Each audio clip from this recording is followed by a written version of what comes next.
devolution can achieve. This conference, therefore,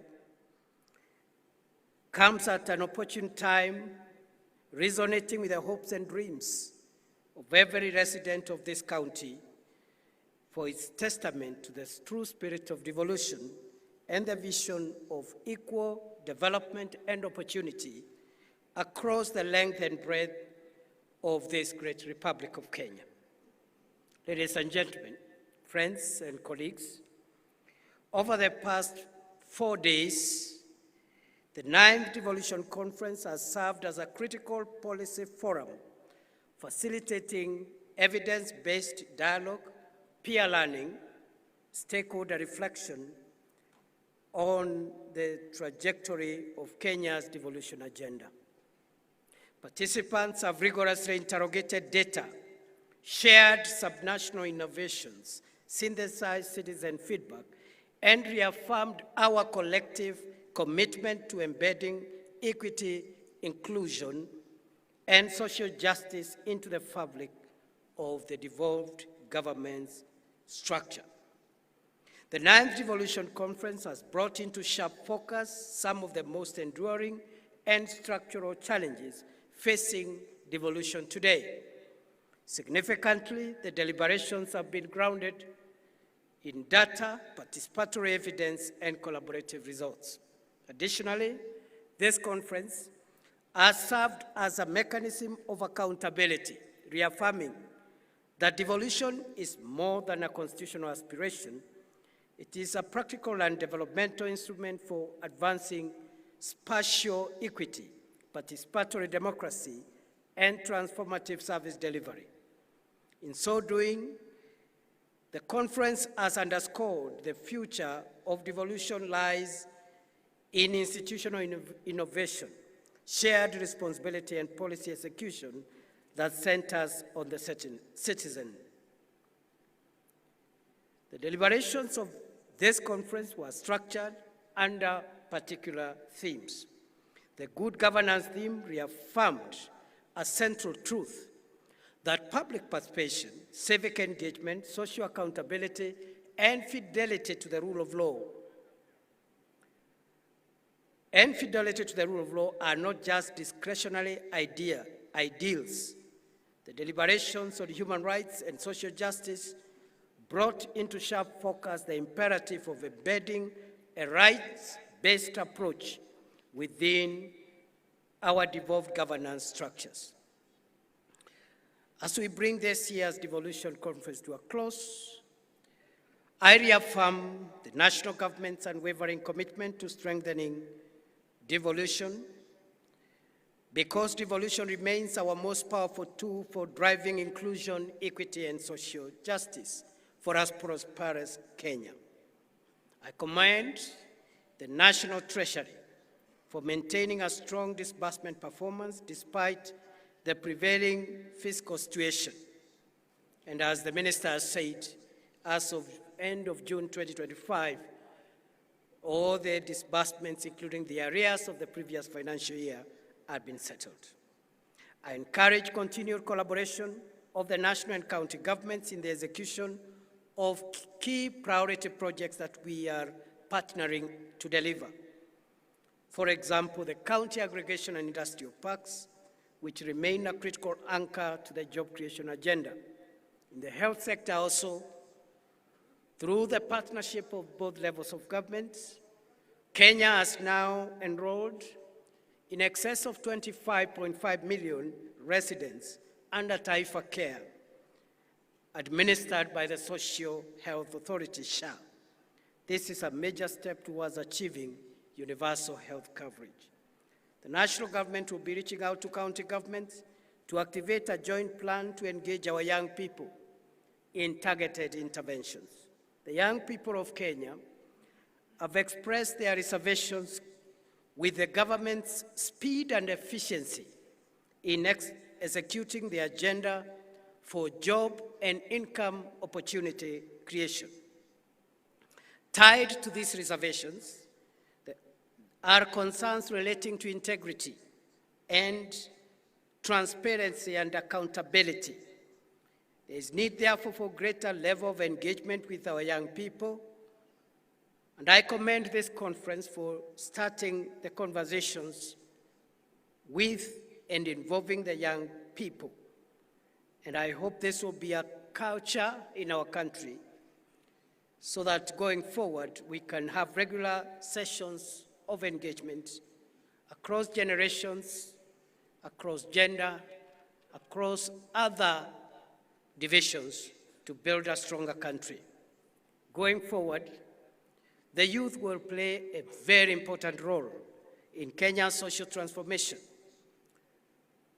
And therefore, we hold them dearly as part of our endeavor to create national solutions for the problems facing our society today.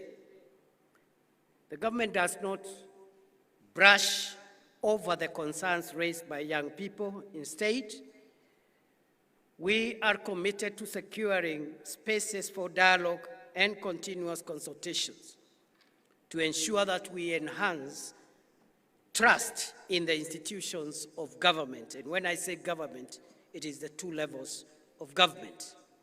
This we must do in concert, not in confrontation. Distinguished guests, fellow leaders, friends of devolution, fellow countrymen and friends, allow me to end my remarks by just off the cuff saying that in summary, the things that will underpin our progress as a nation going forward into the 21st century, in my view, the place of young people, the youth of the nation and the youth of this continent will be critical in underwriting and defining our common future. So as we even center the partnerships between the public and private sector in terms of raising resources and financing the provision of services and projects is going to be critical. And therefore, the youth, technology, and partnerships will define Kenya's and Africa's 21st century. Secondly, I say this without any fear of contradiction, that of all the innovations of the Constitution of Kenya 2010, the most profound innovation and the crown jewel of our current Constitution is devolution. And this is a good opportunity, therefore, to pay tribute to a great son of this county, the late Dr. Crispin Homabay, who laid his life in the fight for a devolved Kenya and a more equitable Kenya. And I have had the moment to witness the remembrance that has been placed by the county government of Homabay and the Council of Governors at the Bay in honor of a great son of Homabay, Dr. Crispin Homabay. May his soul rest in eternal peace. I am also conscious of the milestones we have achieved in the last so many years under this devolved system. The structures and the relationships among institutions are work in progress, and there are a lot of positive stories around devolution. The latest achievement has been the signing into law of a bill granting financial autonomy to our county assemblies so that they can provide effective, as opposed to vindictive, oversights over the executive at the county level.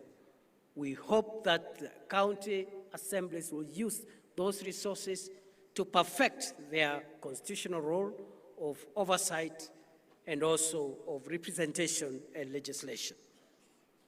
The threats that face us going into the 21st century, number one is corruption and abuse of resources meant for the provision of public services, and this affects both levels of government, the national government and the county governments.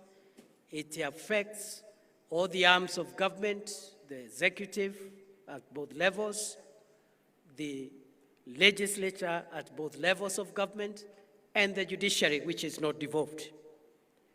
No one is spared. It affects and it has permitted into private sector, civil society, academia, and into the citizenry of our country.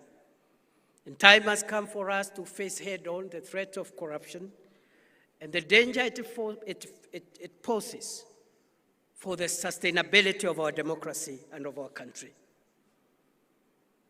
We are also facing the risk of sectarianism and subnational interests that are sometimes ethnic-oriented and in many times attempt to undermine and claw back on national unity and the cohesion of our country.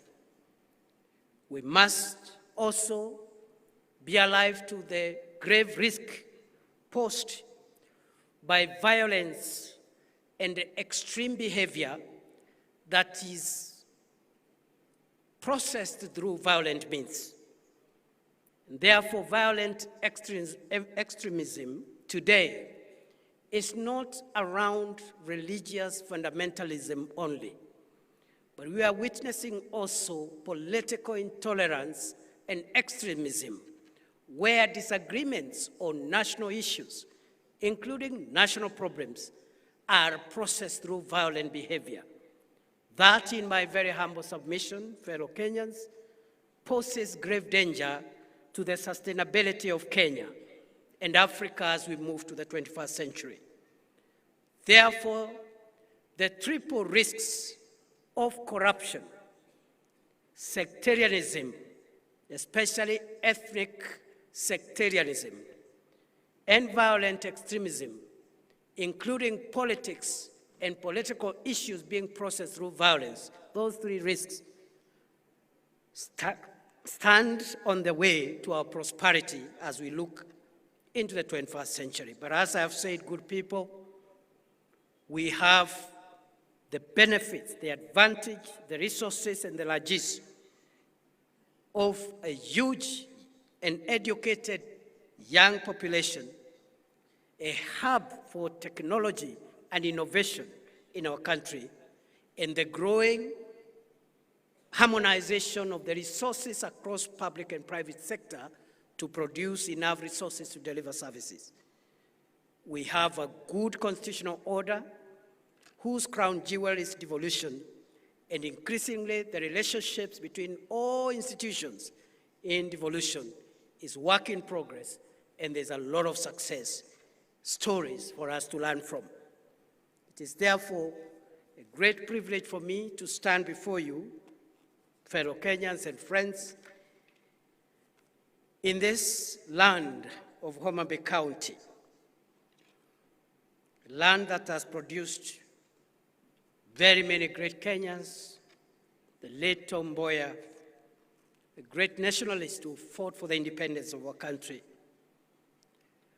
We recently buried Mama Phoebe Asio, who did a great job towards the empowerment of women and the recognition of equality across gender. But we have present-day heroes. What our sister Gladys Wanga has done is to affirm and confirm that what a man can do, a woman can do better. My sister, you have dignified the leadership of women. Going forward, let there be no doubt about what a woman can do as a leader. We applaud you, and you're a good example to our sisters and our daughters, so that we can know that a woman is just as good, if not better, a leader than the rest of us. So thank you very much, Gladys. But we have our great son here of Homabay, John Buddy, the first National Treasury Minister from this region. courtesy of President William Ruto.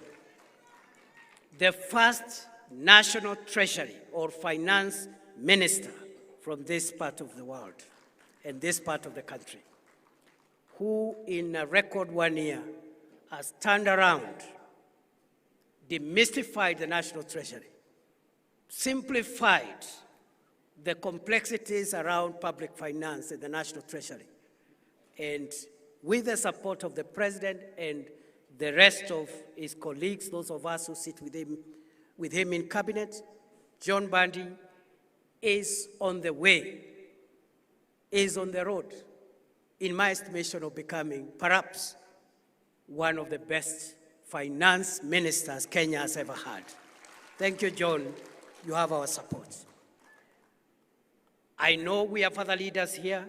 My brother, Moses Kajwang, my high school mono of many years, has also done a good job as a young person. He's now a very experienced senator, and he's come out as a very strong and principled leader, very articulate, issue-driven. He's never petty. I salute you, Senator Moses Kajwang. And I think Homabay has done very well. We have our colleagues in the National Assembly, all of them great people in their own right. But because we are in Homabay town, the contribution of George Opondo Kaluma as a parliamentarian has been quite profound. We salute you, Mheshimiwa Kaluma, and the other colleagues from this region. You've done us proud. I have many things to say about Homabay and the people around here, and you know, I agree, actually, as Gladys keeps on mentioning, this is the county of endless potential. I have had the privilege to work as a Cabinet Secretary for Interior, and my colleague, P.S. Raymond Omolo, who also comes from this county, did a fantastic job while we served with him, and I think until now, even under the new minister, is delivering for Kenya, a fairly young leader holding one of the most crucial dockets in the government of the Republic of Kenya, again, courtesy of President William Ruto. Good people, I don't want to stand between you and lunch and your journeys home. Let me wish you safe travels and God's blessings. I wish you well in whatever you do. I pray that when you get home, you'll find your family safe, and we will continue interacting even more. Thank you, Homabay County. Thank you, Council of Governors. Thank you, all partners. And thank you, all colleagues who have made this possible. Thank you. God bless you, and God bless Kenya.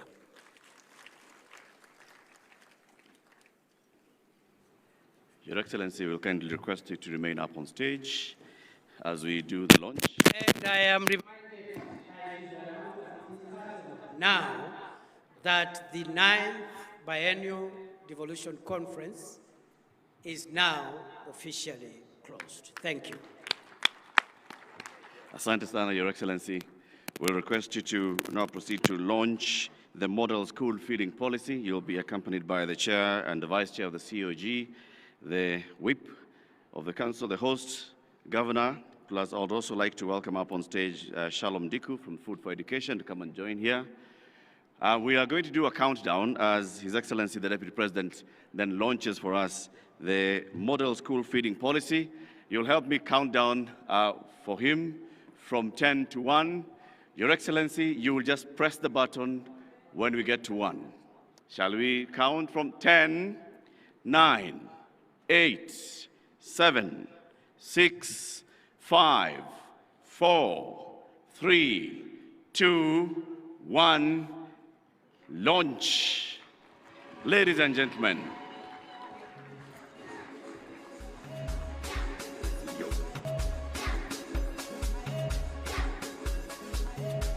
Madam CEO of the Council of Governors, please join us on stage. Your Excellency,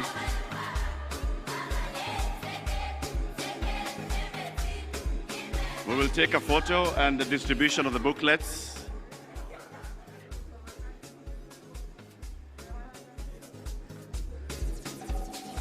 The Deputy President is distributing the booklets,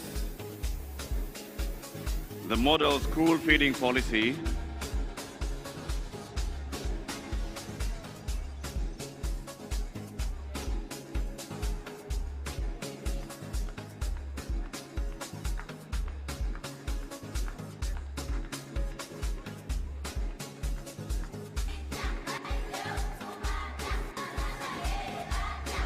there it is. Next up, as we take this photo,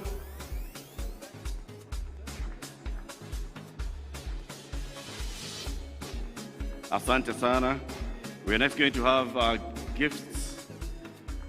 Gifts will be brought up on stage shortly. Thank you very much. And the first gift, Your Excellency,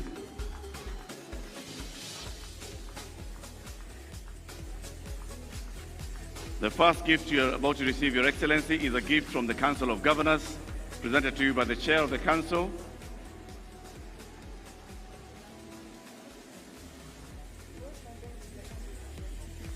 That gift is from the Council of Governors, being presented by the Chair of the Council.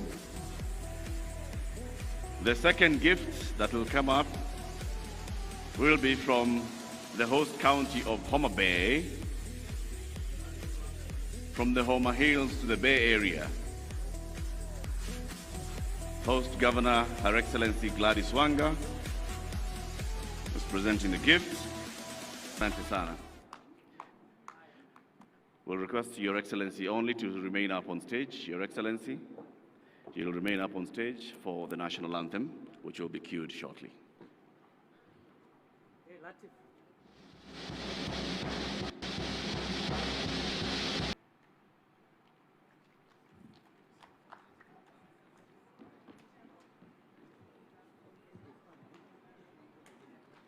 So, Your Excellency, there'll be one final photo at the launch, and you'll be guided to one photo with the guests and the Council of Governors. Ladies and gentlemen, thank you very much for attending.